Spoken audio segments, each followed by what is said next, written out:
Maintaining your composure is crucial for anyone in the public eye, particularly in a culture like hip-hop where your every move is eternally under scrutiny, with fans willing to rip you apart the moment you lose your cool and turn you into a meme. At times, acting out of pocket can be detrimental to your career. Other times, it can create timeless stories that live on in hip-hop history as the moment this rapper went too far, while in the most extreme cases, it can cause them to lose everything, including their freedom. So without further ado, these are the biggest crash outs in hip-hop history. In 2015, Priscilla Rainey, a contestant on the VH1 reality show She Got Game, accused the game of during filming. The show, similar to The Bachelor, followed the game as he chose between 10 women while navigating his life of music videos, parties, and celebrity encounters. Ironically, one of the standout moments on the show was when Priscilla got into a physical altercation with another contestant, forcing the game to decide who would stay and who would be sent home. Little did he know he would soon be facing a similar decision, only this time he'd be the one crashing out. Rainey took her allegations to court, filing a lawsuit that the game decided to ignore, never showing up to defend himself. The result, Rainey won the case and was awarded a massive $7 million in damages. But instead of paying up, Game doubled down, setting off a chain of events that would drastically alter his life forever. And I'm saying this to him. You are giving me $10 million. Let's go! The game decided to crash out in a way that only he could. Instead of settling the lawsuit, he created a maze of shell corporations. His hope was to avoid paying the court-ordered sum by making it appear as though he had nothing to his name. While this bought him some time, the situation only spiraled when the game tried to countersue Viacom, the parent company of VH1, for $20 million, blaming them for not properly vetting Rainey. He even claimed that Rainey was mentally ill, a desperate attempt to reverse the court's decision. But of course, the lawsuit flopped, leaving him with the same $7 million bill hanging over his head. I'm broke. You're broke. Yeah, I don't have a dime. Yep. It's a borrowed shirt.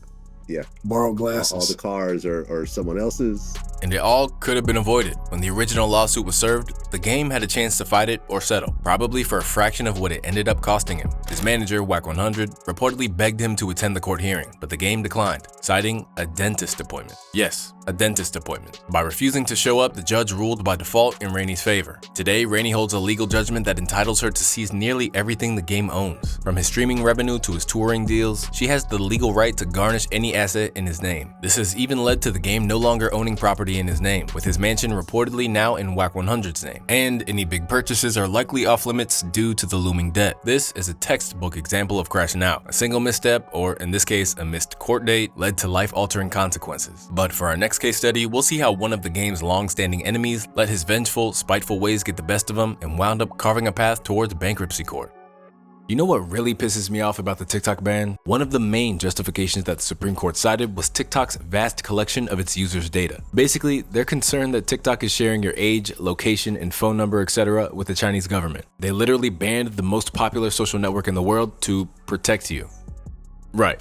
Yet, in the US, data collection is a billion-dollar industry. You or I could go to any data broker's website right now and buy anyone's data for a few bucks. It's completely legal. Big companies with poor security are being hacked every day, and your personal information is on the dark web, so spammers, scammers, and identity thieves can target you and basically face no repercussions. So if the government can ban TikTok, then why won't they protect you from these similar practices? It's on us to protect ourselves, and that's why I use Aura, today's sponsor. Aura keeps us safe online by doing all the hard work for us. They identify data brokers who are selling my information and send opt-out requests on my behalf. Give Aura just a few weeks and you'll stop seeing your information on these data sites when you search yourself, which will lead to less spam. Aura will also continuously monitor the dark web and alert me if my personal information gets exposed again. They're going to alert me fast if anyone tries to use this information to access my bank accounts or credit cards. Plus, they give me up to $5 million in identity theft insurance in case the worst case scenario happens. You can go to my link, aura.com/hiphopmadness to try 14 days for free.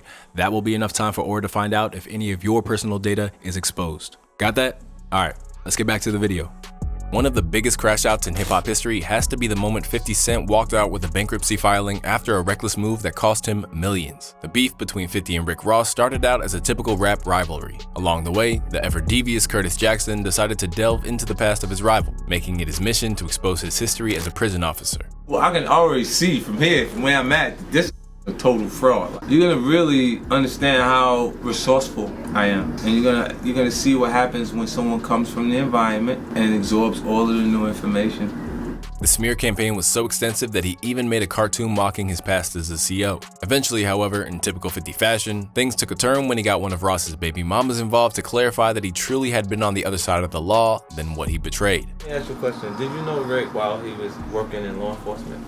He was a correction officer. But 50 took it to a whole new level when he leaked a tape featuring Rick Ross's ex, Lastonia Leviston. An illicit video that he commentated on with his pimpin' curly persona. 50 probably saw this as just another act of war. But this wasn't just about diss tracks, bars, and online exposure anymore. This was a personal attack that ended up costing 50 more than he could have imagined. In 2015, Leviston sued 50 for invasion of privacy, and the jury came down hard, ordering him to pay $5 million plus an additional $2 million in punitive damages. Instead of handling it, 50 decided to crash out completely, and this would result in one of the most legendary memes in hip-hop. 50 filed for Chapter 11 bankruptcy, trying to dodge the financial hit. This move, while legal, had the world clowning him. The man who dropped Get Rich or Die Trying was now claiming he couldn't afford to pay up. But the crash didn't stop there. 50 Cent wasn't just dealing with Leviston's lawsuit. He was also hit with another $17 million judgment from a failed headphone deal with Sleek Audio. All in all, 50 owed an astounding $22 million in debts, a huge fall for someone who had once been on top of the world.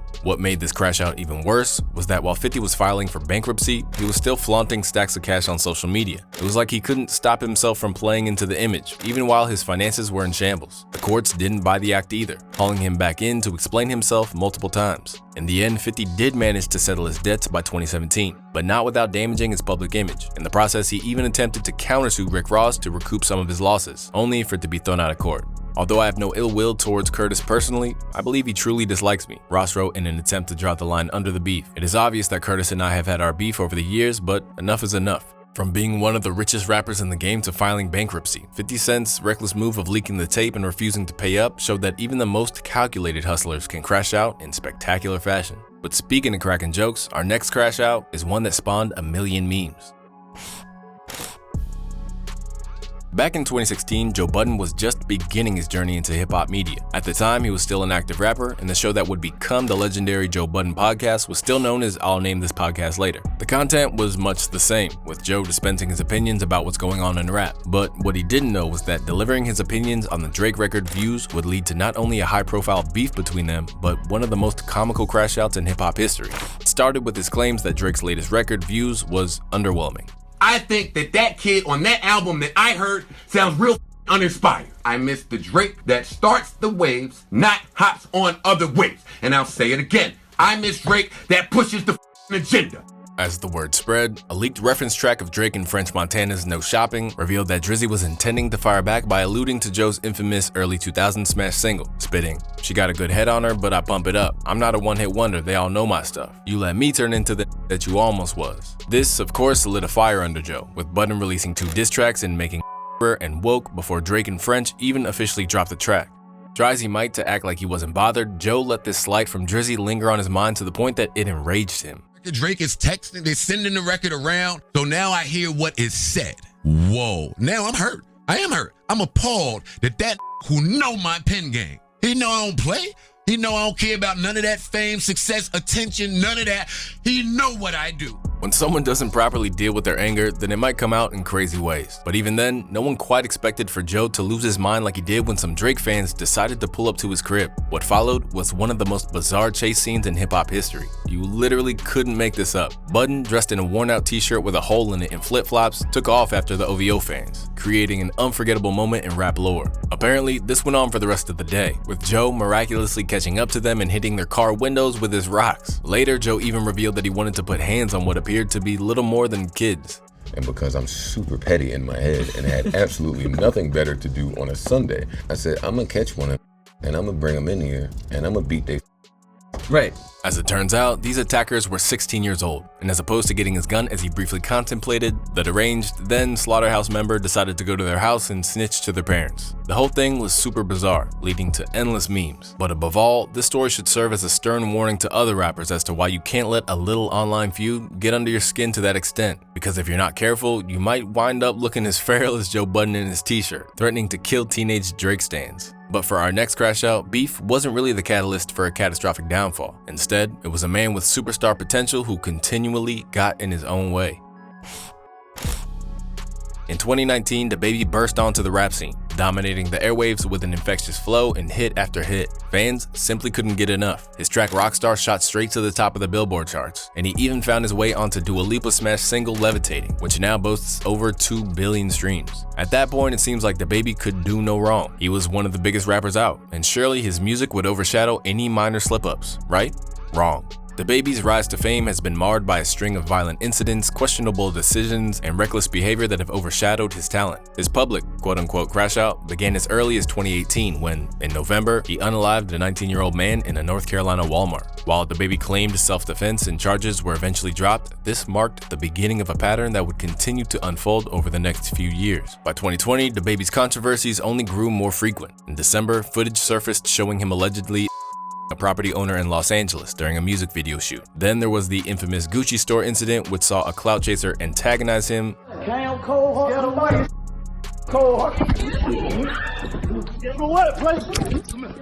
Only for DaBaby and his crew to put serious beats on him. Now, we could probably dedicate this entire video to DaBaby's every altercation, but to save time, the biggest turning point came in July when DaBaby made certain comments during his Rolling Loud Miami performance, setting off a wave of backlash that led to his cancellation from multiple festivals. Lady, if you smell like water, put your cell phone light in the fellas. Lights up. Fellas, if you ain't in the parking lot, put your cell phone lights in the Let's be real about it. In an attempt at damage control, DaBaby met with awareness organizations, but even that effort was short-lived because many of those groups later reported that there had been no follow-up contact, further damaging his public image. In the process, he lost endorsement deals with Boohoo, felt the wrath of Elton John, and, according to him, lost tens of millions of dollars. I had $30 million worth of shows on the schedule before December 31st. I was finna buy my private plane, but it is what it is. It go how it go. Fast forward to 2022, DaBaby was involved in a physical altercation with Danny Lee's brother at a Los Angeles bowling alley, and later that year, he was charged with felony battery for the assault on the Los Angeles property owner back in 2020. If that wasn't enough, in May, DaBaby shot a trespasser at his North Carolina estate. Though no charges were filed, it only added to the growing narrative that DaBaby's career was spiraling out of control. By 2024, DaBaby had pleaded guilty to misdemeanor simple battery for the incident with the property owner, a legal situation that had followed him for years. From 2018 to 2024, DaBaby's timeline is littered with legal issues, public backlash, and actions that have turned one of the hottest rappers in the game into a cautionary tale of crashing out, where bad decisions and unchecked behavior overshadowed his early promise and dominance in the music industry. Our next 2 entries come from a man who does hold weight over a particular section of hip-hop, but that doesn't mean he isn't capable of embarrassing himself, particularly when it comes to women. DJ Akademiks' spat with Erykah Badu is a prime example of how personal bottled up beef can escalate into something much more chaotic. It all started with an appearance that Badu made on Everyday Struggle, where she walked in with her signature incense and energy, immediately setting a tone that left Akademiks confused. What started as a lighthearted interaction turned into a viral moment when Badu compared him to the character Jerry from Tom and Jerry. Initially, Akademiks tried to laugh it off, playing along and trying to be liked by the spiritual and enigmatic Badu. It makes me want to eat cereal. Whatever I'm feeling about you. You know who you look like? You look like Jerry, the mouse from Tom and Jerry. Hold up. But it didn't stop there. While Akademiks wasn't immediately angry, he started noticing Badu making sly references and retweets, which made it clear she was enjoying the viral moment at his expense. And rather than leaving it as a funny exchange, Akademiks' ego got the better of him. It festered inside of him, and in typical Crash Out fashion, he decided to respond in a way that took the trolling to the next level. 7 long years later, after brewing over the incident, Akademiks unleashed a spiteful, drunken rant aimed at Badu. The whole episode was a disaster. It was a Crash Out move fueled by his inability to let go of the embarrassment, and his saltiness over the incident was obscene. Headphone users, brace yourselves. I never with Erykah Badu after she came on my show and she was trying to be funny. I don't with you after that. What's up now? What we finna do? You old just keep getting by all these young popping. What we finna do? Came in here waving on top of wands and I'm trying to be nice to you. Now I realize, oh, you was trying to play me like I'm some clown. You, how many rappers done ran through you? None of you. Stop playing. How many young rappers you chased trying to them too? Stop playing. What you talking about? I'm not playing with none of y'all. Claiming that Everyday Struggle was quote-unquote another era, it's evident that Ak still harbors a lot of resentment over how the industry viewed him before he clambered up to the ranks of one of the biggest media figures in hip-hop. So now that he's got his own major platform, he's actually incentivized to get into beefs as it only brings more eyeballs. In Badu's case, she stayed calm and collected, retaliating with her own clever clapback. She released Incense, humorously inspired by Akademiks, complete with Tom and Jerry branding, calling it and laughing her way to the bank as it sold out instantly. While Akademiks thought he was getting his revenge, Badu managed to flip the narrative and profit from the situation, making him look even more foolish in the process. What started as a playful troll became a long drawn-out feud, with Akademiks coming out looking petty, while Badu simply turned the situation into another savvy business move. But not without playing him at his own game with an IG video of her while she made light of his extreme reaction. I learned something super valuable today. I learned today that something I said 5 years ago, and just when we all laughed, actually triggered someone's really deep-rooted trauma. They kept it bottled up for a while and it hurt them so bad. Had them out in these streets acting real. Because of incidents like this, there's a nasty perception that Akademiks is never as brazen as he is in online warfare as he is when he's sounding off on black women. Though this isn't entirely accurate, as he's been equally, if not more, disrespectful to male rappers. Optics are everything in this game, and unfortunately, the next incident on the list would only strengthen that belief amongst his haters, and with good reason. This situation with Akademiks and SZA began during his time on Everyday Struggle, when Ak was preparing to interview SZA alongside Joe Budden and Nadeska Alexis. The night before the interview, Ak hopped on his live stream, interacting with his chat and asking them about SZA's appearance. The chat began to throw out descriptions, and Ak, reading their comments aloud, didn't think much of it and called her one of those Amazon. But after SZA saw clips from the stream, she was rightfully offended. Feeling disrespected, she blocked Akademiks on social media, and the pressure from Complex forced him to apologize publicly. Fast forward a few years, and Akademiks, once again drunk on stream, decided to bring up SZA after she had apparently subliminally dissed Ak in nothing more than an IG caption. This time, he went off on a 10-minute tirade, body shaming her, calling out her weight, and mocking her for having surgery procedures. Y'all be just like me, looking like a linebacker's, your neck thick as like an 32 pack of Franks, and now y'all acting like y'all bad. You as let's keep it a bean. You know you've been under the knife mad times. We don't care how much you show that little botch BBL. You need to get back to the doctor one more time, and I'm gonna stand on it, man.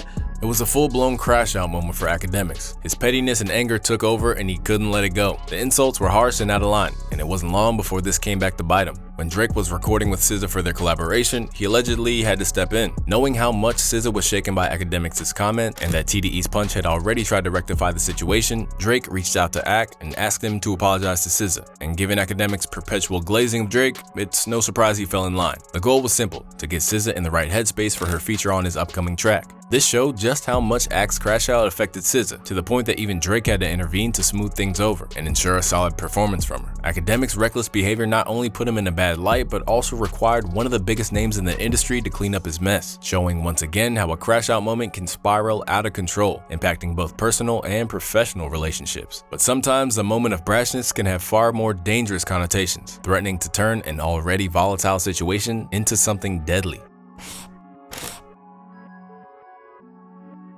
If you're not aware, Gucci Mane and Jeezy were embroiled in a war with one another for years. Beginning in 2005 with a dispute over which artist's album would house the track Icy, things escalated into disses between the former collaborators fairly quickly. At one stage, Jeezy even put a bounty on his fellow Atlanta rapper's chain. After a couple of tracks were sent back and forth, things took a turn for the worse when Jeezy was ambushed by 4 men while visiting a female friend. As they stormed into the home, Gucci started blasting, and a man named Henry Clark III was shot in the quarrel. His body found days later near a middle school. Henry Clark III was lesser known as Corporate Thug's entertainment rapper Pookie Loc, a close associate of Jeezy. And while the Thug Motivation rapper denied any involvement, the whole thing led to decades of bad blood between the two rap pioneers. Acquitted of murder in early 2006, in the most gangster way, Gucci always insisted he didn't regret it and he simply did what had to be done, including commemorating the murder on the track Truth. Even with the murder, even though it was self-defense, do you ever think about that and you think like maybe I could have handled that different, especially when you did like the diss record? He needed to be in the ground. He tried, man.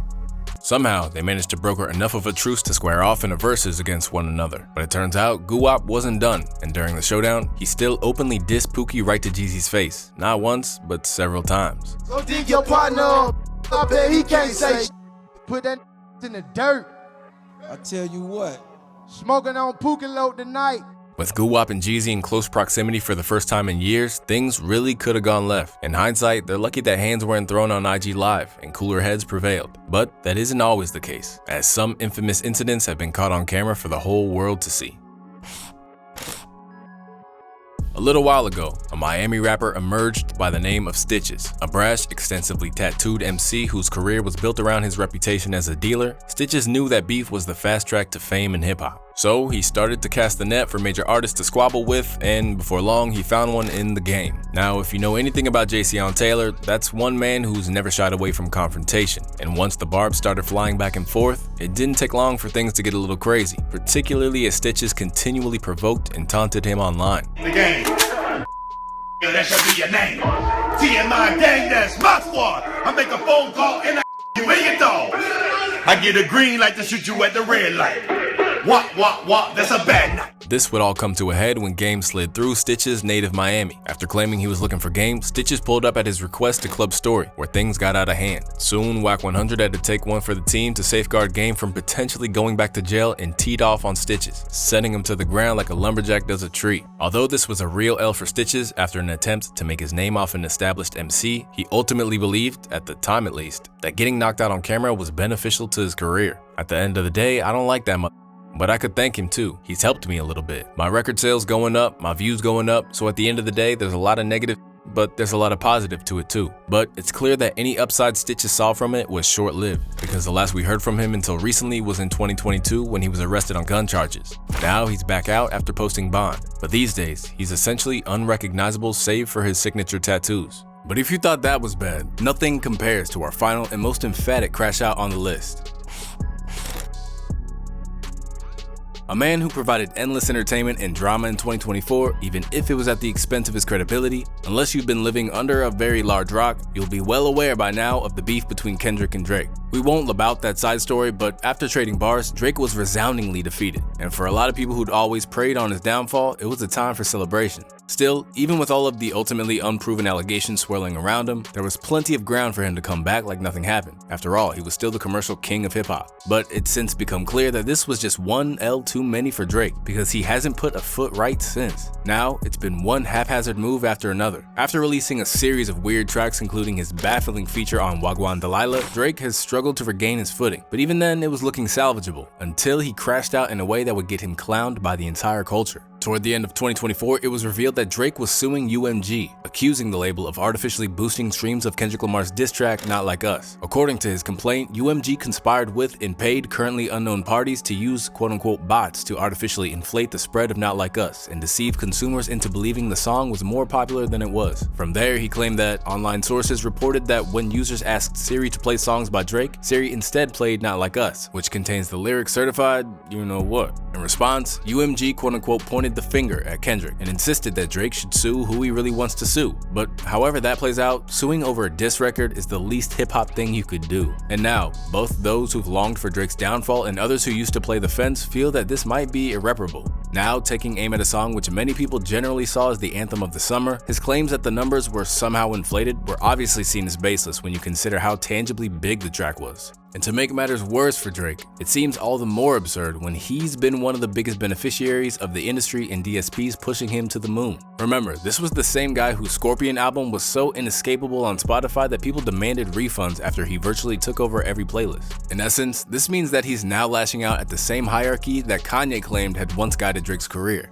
Drake has a rich baby daddy named Lucien and Universal. You know what I'm saying? It's like, my daddy controlled the spins. My daddy got the DSPs. My daddy, Drake has a rich baby daddy. Alongside being mocked by the vast majority of the culture, Drake's misery has likely been compounded by the fact that his label have refused to back down, or even offer an olive branch towards him. Because in their statement about it, they basically told him in no uncertain terms that he lost and to get over it. The suggestion that UMG would do anything to undermine any of its artists is offensive and untrue. No amount of contrived and absurd legal arguments in this pre-action submission can mask the fact that fans choose the music they want to hear. With everything that he's experiencing now, there's every likelihood that the apparent quote-unquote financial harm that he'd suffered from the disparaging claims on Not Like Us are only going to worsen. By this point, he's far more reactive than he can afford to be, growing so combative that he's taking it out on people like Steve Lacy and NBA players like DeMar DeRozan, all the while still trying to portray himself as a tough guy on Twitch streamers' channels where he can still find a sympathetic audience.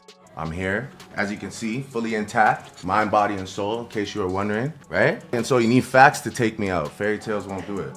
Fresh from taking aim at LeBron James on his Fighting Irish freestyle due to LeBron simply dancing to Kendrick's tracks, Drake is exhibiting a masterclass in what not to do when you lose a beef. Because rather than looking unbothered as he did after the whole Pusha T debacle, he's proven that this defeat has struck right to his core. And in this culture, that's something you simply can't afford, thus making him the perfect candidate for the biggest crash out the genre has ever seen.